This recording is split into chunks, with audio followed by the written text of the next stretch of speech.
मुकेश अंबानी के पास 3 private jet. अगली कहानी ध्यान से सुनना। ईशा अंबानी लंदन में पढ़ रही थी, वह दोस्तों पे बिल्कुल ऐसा बोल पड़ी, वहां पे थोड़ा किसी ने उसको छेड़ा, तंग किया, बोला प्राइवेट जेट आएगा मेरा छुट्टियों में मेरे को लेने के लिए। समझ गया, अंबानी की लड़की हूं। ये बात मुकेश अंबानी तक पहुंच गई। मुकेश को लगा यार बेटी में थोड़ा अहंकार आ रहा है, उसने जेट नहीं भेजा। उसने बोला कि जो तुमको पैसे दिए ना वहां जेब खर्ची के, उसी पैसे से पैसा बचा के अपनी टिकट लेके खुद आओगी। और वो पैसा बचाई जब, तो उसके बाद बिजनेस क्लास की टिकट नहीं थी, इकोनॉमी का पैसा बड़ी मुश्किल से बचा, खुद लौट के आई। 1 साल तक पिता ने जेट में नहीं बैठने दिया, बोला वैल्यू सिखाएंगे तुम्हारे को। उनका बेटा था, वो भी एक दिन चौकीदार को कुछ गाली दिया, बोला अंबानी का बेटा हूं। जब मुकेश अंबानी को बात पता चली, उसने चौकीदार को ढूंढा, पता लगाया उसके बारे में, सारे परिवार को इकट्ठा करके चौकीदार को बुलवाया, वहीं माफी मंगवाई उससे। बोले कि हमारे को वैल्यू सिखानी है ये, और क्या पैसे की भी वैल्यू और वैल्यूज की भी वैल्यू।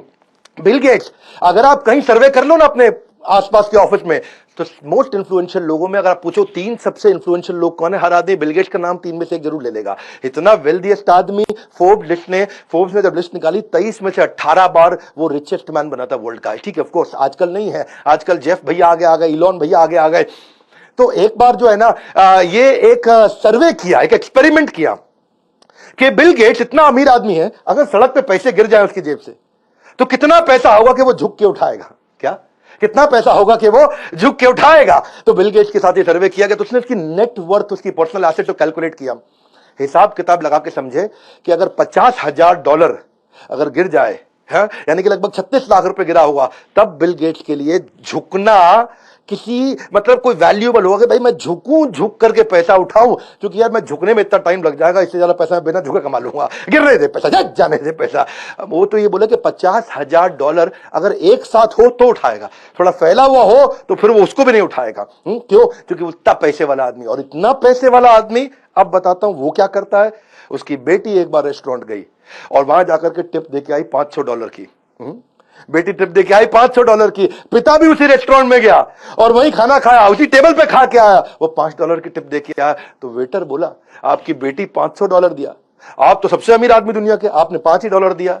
उसने बड़ा सिंपल तरीके से बोला देख भाई, वो दुनिया के सबसे अमीर अरबपति की बेटी है और मैं एक साधारण स्कूल के मास्टर का बेटा हूं।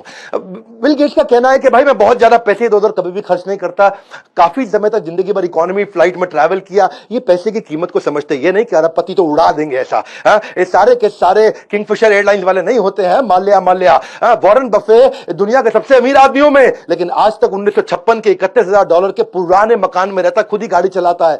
अवॉइड स्पेंडिंग मनी, सुनो मेरी बात, गोल्डन स्टेटमेंट दे रहा हूं, सुन लो भैया, तुमसे कह रहा हूं, avoid spending money which does not contribute to your success.